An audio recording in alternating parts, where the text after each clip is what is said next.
Lecture 1 chapter 2 conservative forces. अभी अगर हमारे पास कोई भी ऑब्जेक्ट हो या कोई भी पार्टिकल हो, उसको अगर हम एक पॉइंट से दूसरे पॉइंट में मूव करते हैं एंड अगर उसका जो फोर्स है वो पाथ से इंडिपेंडेंट हो, तो हम ऐसे फोर्स को कंजर्वेटिव फोर्स बोलते हैं। अभी सपोज कि यहाँ पर ये ब्लॉक है, इस ब्लॉक को अगर हम यहाँ से यहाँ लाए तो हम उसको ऐसे ला सकते हैं, या फिर इस पाथ से ला सकते हैं, या फिर इस पाथ से ला सकते हैं। तो हम इसको कहीं से भी ला सकते हैं, बट इसका जो फोर्स है वो चेंज नहीं होगा, यानी कि वो पाथ पे डिपेंड नहीं करता है। तो ऐसे टाइप का जो फोर्स होता है उसे हम कंजर्वेटिव फोर्स बोलते हैं। अभी अगर सपोज यहाँ पे ग्रेविटेशनल फोर्स लग रहा हो, तो हम उसके अगेंस्ट में एक एक्सटर्नल फोर्स होगा कि जिसकी वजह से वर्क हो रहा होगा। अभी यहाँ पर जो वर्क होगा, ये ब्लॉक को यहाँ से यहाँ लाने में, वो वर्क पोटेंशियल एनर्जी के फॉर्म में स्टोर होगा। अभी पोटेंशियल एनर्जी क्या होता है, तो कहीं पर भी कोई भी ऑब्जेक्ट है, उस ऑब्जेक्ट की पोजीशन की वजह से जो एनर्जी है उसको हम क्या बोलते हैं, पोटेंशियल एनर्जी बोलते हैं। अभी अगर ये ब्लॉक सपोज कि यहाँ से ऐसे आए, ऐसे मूव करे, तो इसमें क्या होगा कि काइनेटिक एनर्जी जो है वो सपोज इंक्रीज हो रही हो। अगर काइनेटिक एनर्जी इंक्रीज होगी तो पोटेंशियल एनर्जी क्या हो जाएगी, डिक्रीज हो जाएगी। अभी जितना काइनेटिक एनर्जी इंक्रीज होगा उतना ही पोटेंशियल एनर्जी डिक्रीज होगा। जैसे अगर हमारा इधर पे काइनेटिक एनर्जी 3 हो,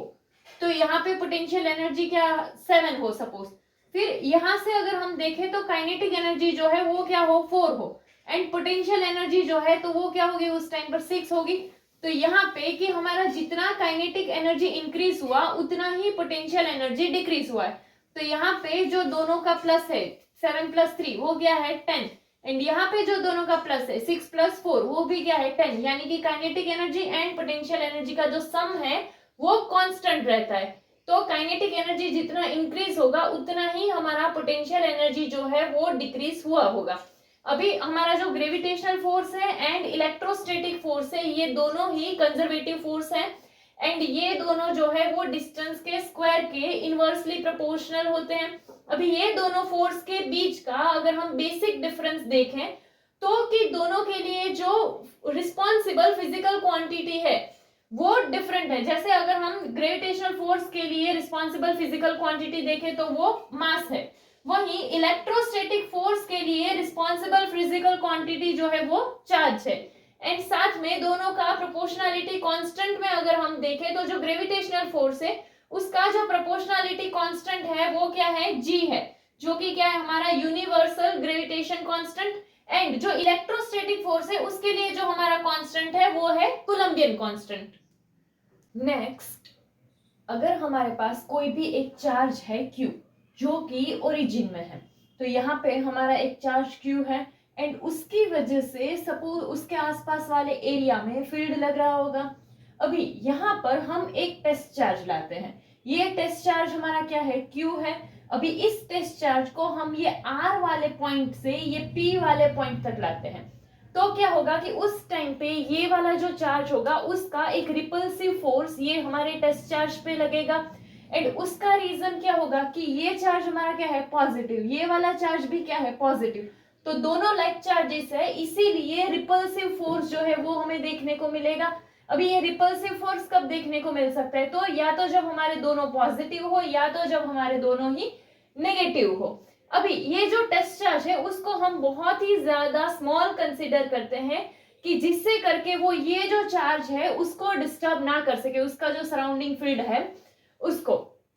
अभी ये जो चार्ज है हमारा वो R से P तक जब हम लाते हैं, तो यहाँ पर ये जो हमारा चार्ज है तो इसका ऑलरेडी एक फील्ड होगा। अभी ये पॉजिटिव चार्ज है तो इसका फील्ड इस डायरेक्शन में ऐसे होगा। जब हम ये टेस्ट चार्ज को यहाँ लाएंगे तो उससे टेस्ट चार्ज को ये जो Q वाला चार्ज है उसके फील्ड को फेस करना पड़ेगा,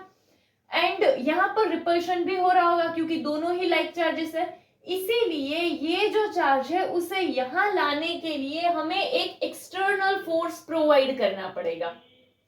ठीक है, अभी ये जो एक्सटर्नल फोर्स होगा वो कितना होगा, तो वो कि ये जो हमारा रिपल्सिव इलेक्ट्रिक फोर्स है उसके जितना ही हमारा क्या होगा, एक्सटर्नल फोर्स होगा, बट उसका डायरेक्शन कैसा होगा, अपोजिट होगा, क्योंकि हमारा एक्सटर्नल फोर्स जो है वो यहाँ पे होगा एंड इसका जो फील्ड जो होगा वो यहाँ पे होगा। तो इसीलिए हमारा जो एक्सटर्नल फोर्स है उसको हम किसके इक्वल लिख सकते हैं, ये हमारा जो फील्ड, इसका जो इलेक्ट्रिक फोर्स है उसके इक्वल लिख सकते हैं, बट डायरेक्शन अपोजिट होने की वजह से यहाँ पर हमारा क्या आया, नेगेटिव साइन आया। अभी इसके थ्रू हम ऐसा भी तो बोल सकते हैं कि तो ये जो चार्ज Q है हमारा, उसके लिए जो नेट फोर्स होगा वो क्या होगा, 0 होगा। लाइक जब हम इसको R से P लाते हैं तो इसमें नेट फोर्स जो होगा Q चार्ज पर वो क्या होगा हमारा, 0 होगा। अभी ये जो एक्सटर्नल फोर्स है कि जो हम प्रोवाइड करते हैं इस चार्ज को R से P तक लाने के लिए, तो ये जो है ये इसका वैल्यू हमारे फील्ड जो है, इसका जो इलेक्ट्रोस्टैटिक फोर्स है उससे बिल्कुल ही अपोजिट डायरेक्शन वाला होगा एंड जो वैल्यू होगा वो इक्वल होगा। इसीलिए इसको जब हम R से P तक लाते हैं तो इसमें जो वर्क हुआ वो पोटेंशियल एनर्जी के फॉर्म में स्टोर हुआ होगा। अभी जब ये हमारा चार्ज जो है वो P वाले पॉइंट पे पहुंचता है एंड सपोज कि उसको जो एक्सटर्नल फोर्स प्रोवाइड कर रहे थे वो प्रोवाइड करना बंद कर दे, यानी कि उसको हम जो फोर्स दे रहे थे एक्सटर्नल फोर्स वो अब अगर नहीं है तो क्या होगा, तो ये जो Q वाला चार्ज है उसका तो इलेक्ट्रोस्टैटिक फोर्स है ही, तो वो अपना इलेक्ट्रिक फोर्स जो है वो तो एक्सर्ट करेगा ही एंड इसीलिए ये जो चार्ज हमारा Q पे आया था वो क्या होने लगेगा, फिर से दूर जाने लगेगा। अभी यहाँ पर क्या हुआ था कि इसमें जो पोटेंशियल एनर्जी स्टोर्ड थी वो अभी किस में यूज में आने लगेगी, काइनेटिक एनर्जी के फॉर्म में यूज में आने लगेगी। तो हम ऐसा भी बोल सकते हैं कि यहाँ पे इसका जो kinetic energy and potential energy का सम होगा वो क्या रहेगा, कंजर्व्ड रहेगा। अभी तो जो वर्क हुआ हमारा कि ये जो एक्सटर्नल फोर्स के थ्रू हमने ये चार्ज को R से P तक लाया, तो उसमें हमारा जो वर्क हुआ तो वो अगर हम फाइंड करें तो क्या होगा, WRP कि R से लेकर P तक का है, तो वो क्या होगा, integration of R to P। चलो अभी यहाँ पर तो हमने एक्सटर्नल फोर्स प्रोवाइड किया था तो हमारा क्या हो जाएगा, वो एक्सटर्नल फोर्स एंड सपोज कि इसने जो डिस्टेंस ट्रैवल किया है वो कितना हो, R के हिसाब से हो, तो इसीलिए क्या आ गया, dr। अभी यहाँ पे हमने अभी जो देखा वो क्या था कि electric force and external force जो होंगे वो अपोजिट में होंगे, तो इसीलिए यहाँ पर अगर हमें ये एक्सटर्नल फोर्स है उसकी जगह पर ये इलेक्ट्रोस्टैटिक फोर्स वाला जो है वो पुट करना हो तो हम क्या Fe लिख सकते हैं, बट तो साइन जो है वो क्या आ जाएगा, माइनस का आ जाएगा। चलो तो यहाँ पर क्या कि जो वर्क हुआ है वो हमारा इलेक्ट्रोस्टैटिक फोर्स जो है उसके अगेंस्ट में हुआ है एंड ये जो वर्क है वो लास्ट में हमारा पोटेंशियल एनर्जी के फॉर्म में, जब वो P पे था तब पोटेंशियल एनर्जी के फॉर्म में स्टोर हुआ था। नेक्स्ट, इलेक्ट्रिक फील्ड में कोई भी पॉइंट पे अगर कोई चार्ज आया है तो उसका इलेक्ट्रोस्टैटिक पोटेंशियल एनर्जी हमें देखने को मिलती है कि जैसे अगर यहाँ पर हमारे पास कोई भी चार्ज है Q जो कि ये पॉइंट पे आया है तो उसका फील्ड यहाँ पर है, तो यहाँ पर हमें इस चार्ज में इलेक्ट्रोस्टैटिक पोटेंशियल एनर्जी देखने को मिलेगी। अभी जब हम उसे इस पॉइंट से इस पॉइंट पे लाते हैं तो उसकी वजह से उसका पोटेंशियल एनर्जी इंक्रीज होता है। अभी ये उसका पोटेंशियल एनर्जी कितना इंक्रीज होता है वो अगर हमें देखना हो तो ये दोनों पॉइंट के बीच का पोटेंशियल एनर्जी का जो डिफरेंस होगा उसके हिसाब से उसका पोटेंशियल एनर्जी इंक्रीज होता है। यानी कि अगर हम उससे R से P पॉइंट पे ला रहे हैं चार्ज को तो ये दोनों पॉइंट का जो पोटेंशियल एनर्जी डिफरेंस होगा उतना ही यहाँ पर उसका पोटेंशियल एनर्जी इंक्रीज होगा। तो यहाँ पर पोटेंशियल एनर्जी डिफरेंस अगर हमें फाइंड करना हो तो ये उसका फाइनल पॉइंट है, तो इसीलिए क्या कि potential energy at P point तो UP minus potential energy at R वाला पॉइंट तो क्या हो जाएगा, माइनस UR एंड ये क्या है, वो है डिफरेंस ऑफ पोटेंशियल एनर्जी। तो ये हमारा डेल्टा U जो है वो क्या दिखा रहा है, पोटेंशियल एनर्जी डिफरेंस, तो वो हमें कैसे मिलेगा, UP माइनस UR। बट ये एक्चुअल में जो हमारा पोटेंशियल एनर्जी डिफरेंस हम देख रहे हैं ये तो हमारा जो हमने वर्क किया था उसकी वजह से पोटेंशियल एनर्जी इंक्रीज हुआ था कि हम चार्ज को यहाँ से यहाँ लेकर आए थे, तो इसीलिए ये जो है वो हमारा क्या होगा, ये वर्क भी बोल सकते हैं। जैसे हमने सीखा था कि जो वर्क होता है वो पोटेंशियल एनर्जी के फॉर्म में स्टोर होता है, तो यहाँ पर जो वर्क होगा वो क्या है हमारा WRP, हम ऐसा भी लिख सकते हैं। अभी इलेक्ट्रिक पोटेंशियल एनर्जी डिफरेंस अगर हमें देखना हो कोई भी दो पॉइंट के बीच का इलेक्ट्रिक पोटेंशियल एनर्जी डिफरेंस, तो उसके लिए क्या होगा कि जैसे यहाँ पर भी हमारे पास जो चार्ज था उसे इस पॉइंट से इस पॉइंट पे लाने के लिए हमने उसके ऊपर एक्सटर्नल फोर्स लगाया था, तो ये जो कोई भी इलेक्ट्रिक फील्ड है एंड उसके अगेंस्ट में हम एक्सटर्नल फोर्स लगा के उससे एक पॉइंट से दूसरे पॉइंट पे मूव करते हैं, वो हमारा क्या होता है,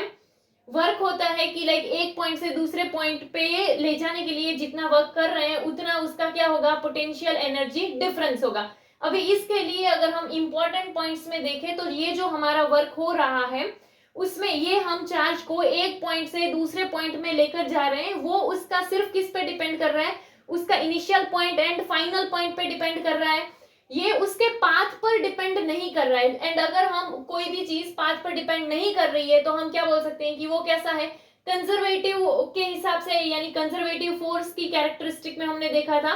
कि वो जो है कि आप पाथ पे डिपेंड नहीं करता है। तो यहाँ पर भी क्या होगा कि जो हमारा वैल्यू होगा वो इनिशियल एंड फाइनल जो होगा उसी पर डिपेंड करेगा एंड उसके पाथ पर डिपेंड नहीं करेगा। अभी जो हमारा पोटेंशियल एनर्जी है उसका जो वैल्यू है वो इतना सिग्निफिकेंट नहीं है, बट एक्चुअल में अगर इंपॉर्टेंट रखता है तो वो है हमारा पोटेंशियल एनर्जी डिफरेंस, क्योंकि जब हम दो पॉइंट के हिसाब से देखेंगे तो हमें पता चलेगा कि उसमें पोटेंशियल एनर्जी में डिफरेंस कितना आया है।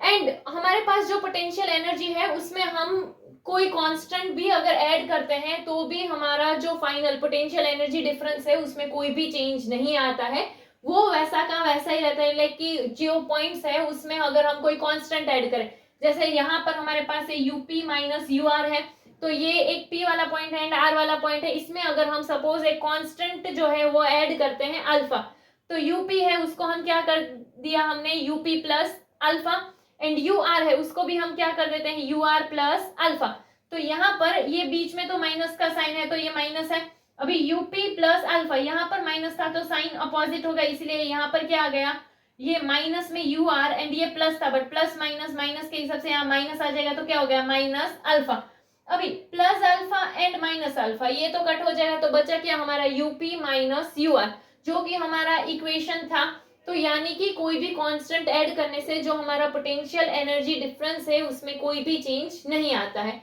इसके अलावा जो हमारा इलेक्ट्रोस्टैटिक पोटेंशियल एनर्जी होता है इन्फिनिटी वाले पॉइंट पे, तो वो हमारा जीरो होता है। एंड इसीलिए सपोज कि यहाँ पर हमारे पास जो चार्ज था वो आर पॉइंट से पी पॉइंट पे आया था, सपोज हम ये जो आर वाला पॉइंट है उसको इनफाइनाइट पॉइंट सोच लेते हैं कि ये वाला जो है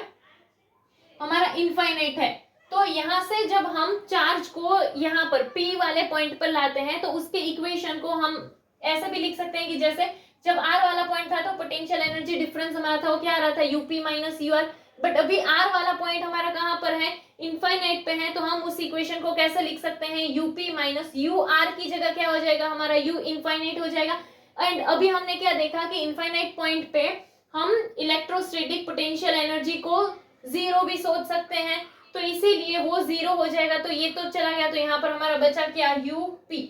तो यानी कि पोटेंशियल एनर्जी अगर हम कोई भी चार्ज के लिए देखें तो इनफाइनाइट से उस